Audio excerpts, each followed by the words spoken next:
Despite a strong start from Chris Sale, the Atlanta Braves dropped the series finale 3-2 to the Chicago Cubs, losing the series. Let's talk about it. This is the Braves Postcast, your instant game reaction for the Atlanta Braves. Part of the Locked On Podcast Network, your team every day. Yes, welcome on into the Braves Postcast, part of Locked On Sports Atlanta, where we cover your Atlanta sports teams each and every day. I'm your host, Lindsay Crosby, author of the Braves Today newsletter over at bravestoday.com. You can follow me on social media at Crosby Baseball. That is Jake Mastroianni, host of Locked On Braves. Follow him on social media at shortstopball. Let him know that that's a nice looking polo shirt he's got on today. And Jake, I want to talk about this 3-2 loss by Atlanta to the Cubs because why? Because they're paying me to do it. No, because I sat through this entire game. We're going to talk about it, Jake. Chris Sale is incredibly dominant early, right? He strikes out 8 in the first 3 innings, but Atlanta just can never really seem to get that third run across. They don't get any home runs in the game. It's another kind of power outage that we've seen. And despite 3 doubles, they only score 2 runs. And they lose 3-2. Let's start with the positive. I thought Chris Sale, especially early, was just incredibly dominant and was doing practically anything that he wanted to. And it was just about entirely on the slider. 11 whiffs on 24 swings on that vaunted slider.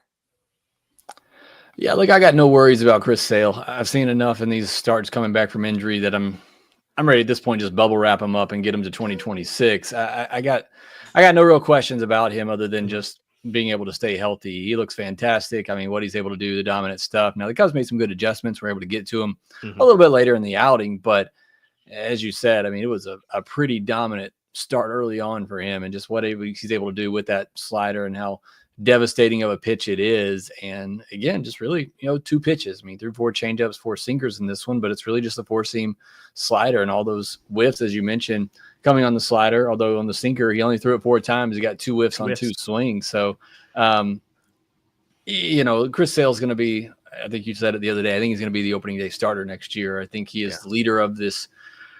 It's hard to say the team as a pitcher, but he's certainly one of the leaders in this clubhouse right now. Definitely the leader in the rotation. And again, at this point, with where the Braves are in the season, just get him healthy to the offseason. I think he's proved his point coming back from injury that he's still dominant when he's healthy and throwing the ball. So just keep him healthy. That's my only thing for Chris Sale the rest of the season. Absolutely. We just have to kind of get him through. And when you look at what Atlanta did in this game, this feels like this is your ideal deployment of your relievers based on, where you are in the lineup. They go Pierce Johnson for the 6th. They go Tyler Kinley for the 7th, Dylan Lee for the 8th. Then Kinley does that thing where he holds over. He gets 1 more out. I think it was Dansby Swanson. He strikes him out. And then Raisel Iglesias for the 9th. And so you can clearly see the guys that they trust in the pen. That is it. Like, those are the guys they trust. In a close game, if you're winning, you're losing, that's who they're going to pitch when they're going for it. But I did notice that some of this, and they talked about it, I think, on the radio and the TV call, Raisel Iglesias, a little bit shaky in the 9th. This is just that classic non-save situation. Your closer's in a non-save situation, and they just can't quite seem to be as crisp as they normally would be, wasn't it? Yeah, and I think last outing, too, I think was a little not as crisp either. Didn't give any runs, but, I hate to kind of say the same thing about back-to-back people. With Iggy, I've kind of seen enough of him returning to form that I feel okay about Iggy next year if the Braves were to bring him back. But he is susceptible to this because he is a guy that's just throw a lot of strikes. He's going to pitch to contact, and it's just going to happen. He's going to give us some hits. Great throw by Drake Baldwin, by the way, to cut down that runner and save a run in that inning because they did end up getting a couple of hits after that. But it's just kind of who Iggy is. He's going to pitch more to contact, and sometimes that's going to happen. It's just you can't hang sliders over the middle of the plate to get absolutely crushed, and that was the issue early on in the season. And now he's really not even throwing the slider much anymore, which is something I would like to see here down the stretch. Again, especially while these games don't matter, I'd like to see him try to work that slider back in to see if it can still be a weapon for him, because it is a difference maker, and it was a really good pitch for him. So I would love to see him kind of work on that here over these last couple of weeks to see if he can get that slider back. Obviously, the results have been good without it, and so he can be good without that pitch. That's something I didn't know early on in this season, but I think he's proven to me that he can still get it done without that slider. But still, it's a pitch that's been really good for him in the past. I'd like to see him try to incorporate it a little bit more. But you're right about this bullpen. I mean, those are your guys right now: Johnson, Kenley, Lee, and Iggy. And I think that more than anything underscores the fact that you got to find some help in the offseason, right? I mean, those guys have been good at times. Lee's been a little bit shaky here in the second half. Kenley's been great, but he hasn't been great in the past. This has kind of been a short run that he's had here in Atlanta that he's been great. And Pierce Johnson, I think, even's been a little bit up and down. He allowed 2 hits in this one too. All of them allowed at least one base runner. I mean, Kenley walked a batter, Dylan Lee walked a batter, Johnson gave up 2 hits, Iggy gave up 2 hits. So those are your guys, but at the same point, that just kind of reiterates the fact you need to go get some more depth and some more solid, proven guys in the bullpen, or Ronaldo Lopez, Grant Holmes. Think about moving some guys to that bullpen. Yeah, and shameless plug here. Tomorrow's newsletter on BravesToday.com is actually about Atlanta's willingness to spend on the bullpen, looking historically under AA what they've done back there on paying money for guys and if they've been smart contracts or not. Quick note, you mentioned the Drake Baldwin caught stealing. We saw the Cubs. They run a lot. They had some success earlier in the game. I don't think Drake Baldwin's ever gotten a guy at third, but I pulled in that 9th inning on that stolen base. I pulled the stats on the throw and the pop time, thanks to the MLB research tool. The throw was 81 miles an hour. It's his 3rd hardest throw from behind the plate this year. The pop time of 1.82 seconds was his fastest pop time of the season. So a lot of people have been worried about, hey, you're going to overuse Drake Baldwin if he catches almost every single day. It's been a long season. He's a rookie, et cetera, et cetera. He's able to be as good as he's been at any point in the season at moments. And I think it was clear he was a little bit not happy about the stolen base situations earlier in the game. He came up firing pretty stone-faced and cold and dart to make an out there.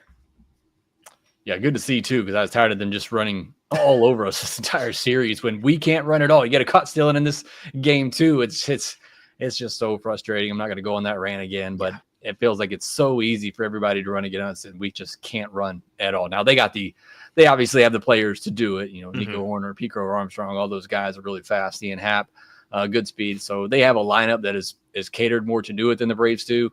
So still frustrating though. Yeah, it is completely, because it's become a real weapon for teams that can do it now with the changed rules, and the Braves just don't have the players to do that, or the players that can do it aren't good at it. So good to see Drake Baldwin kind of shut that down there at the end. Yeah. All right. In just a minute, I want to talk about that lineup you just mentioned, including the decision to pinch hit for Nacho Alvarez when he was one of your only hitters who drove some runs in this game. We'll talk about that next, right here on the Braves Postcast. The NFL season is here, and FanDuel is making sure you're ready for kickoff with a can't-miss offer. Right now, new customers can bet just $5, and if your bet wins, you'll get $300 in bonus bets to use across the app. And what's cool is FanDuel works however you like to bet. Player props, building the same game parlay, or even jumping in live as the action unfolds. It's quick, easy, and the best way to add a little more energy to Sundays. So if you're ready to play, download the FanDuel app now by visiting FanDuel.com to get started. That's FanDuel.com to place your first $5 bet. Today's episode is also brought to you by our friends at Nutrafol. You've probably seen a million ads for hair growth products and thought, sure, that actually works. There are so many products out there, and it's hard to know which ones are actually going to do anything. And that's why you should give Nutrafol a closer look, because Nutrafol is the #1 dermatologist recommended hair growth supplement brand, trusted by over 1.5 million people. It's not just hype. This is a supplement that's clinically tested to target the root causes of thinning and shedding with a proactive approach.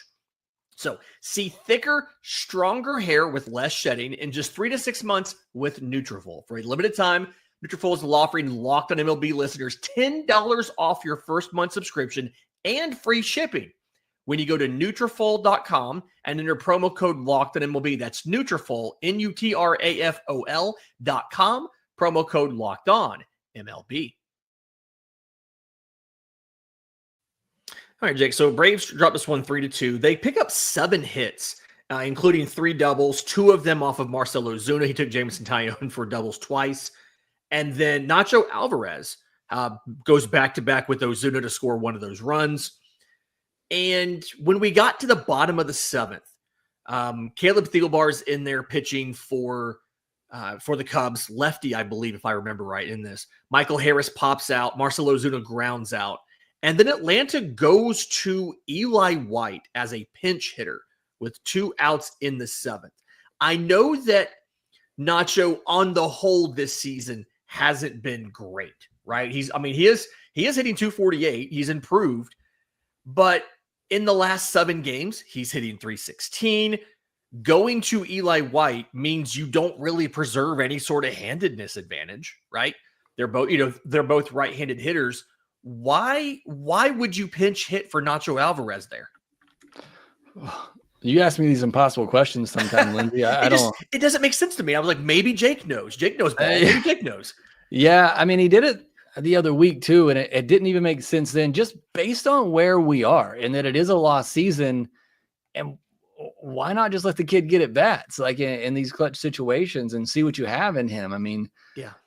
Goodness, they're sending him to the Arizona Fall League to get more at bats. You want to see what you have in this kid. Clearly, why not see him? You got a chance right now to see him right in front of you. So, it doesn't make a lot of sense. I mean, Nacho's overall numbers are basically the same as Eli White's at this point, and like you said, they're the same handedness. Checking real quick, he has been Nacho. We get on Snap for the reverse split things. Nacho has been much better against righties this year, but again, where you are in the season, just let the young kid hit. I don't get it. It doesn't make a ton of sense, and it's not like you're pinch hitting for Jock Peterson coming off the bench or some great hitter that you're just saving for the big moment in the game. You're pinch hitting Eli White. No discredit to Eli White, who's had some good moments this year. And it's not like Barry Bonds is coming off the bench in a huge moment there. So, it makes zero sense. I can't answer that one, but I also can't answer many of the things that Snicker's done here lately.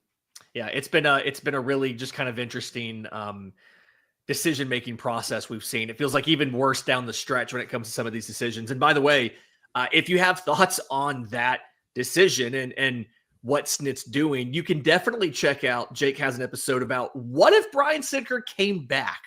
So that's in your Locked On Braves podcast feeds. It's here on the YouTube channel. Go check that out. Really interesting stuff from Jake there about that.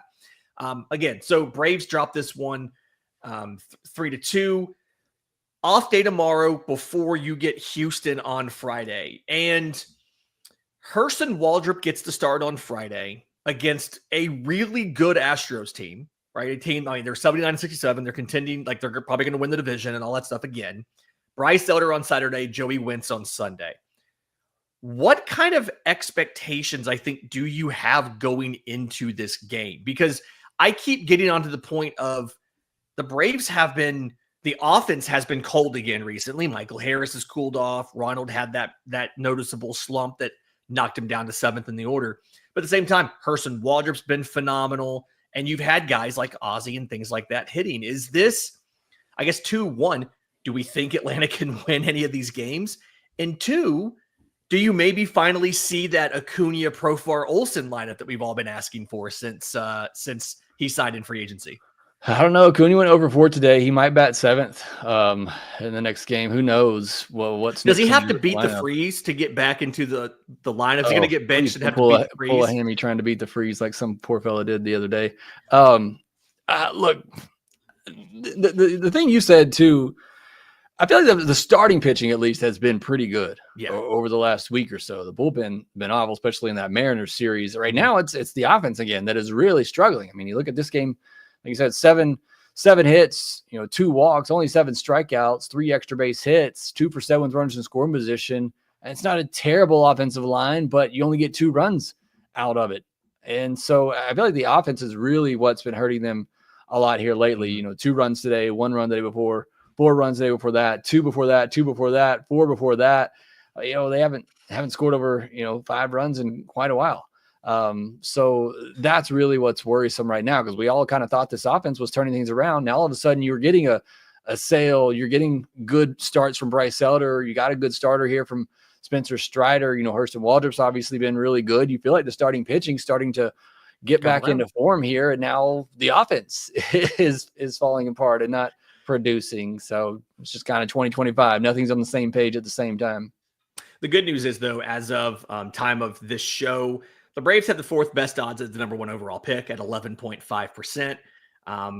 They are right behind Minnesota, but they're just barely ahead of the Athletics and Miami. So they could finish 3rd. They could finish 6th or 7th, depending on how many games they win, how many games everybody else wins. We will be off day tomorrow. You guys enjoy the off day. We'll be back on Friday to break down every game of that Astros series. Do us a favor. If you're listening on audio, leave a 5-star review, Apple, Spotify, wherever you get your podcast. If you're watching on YouTube, subscribe to the channel, hit the notification bell so you know when Jake goes live with a new episode. The Friday mailbag is going to be coming, when we go live and talk about all these games all weekend. For Jake Mastroianni, I'm Lindsay Crosby. This has been the Braves Postcast.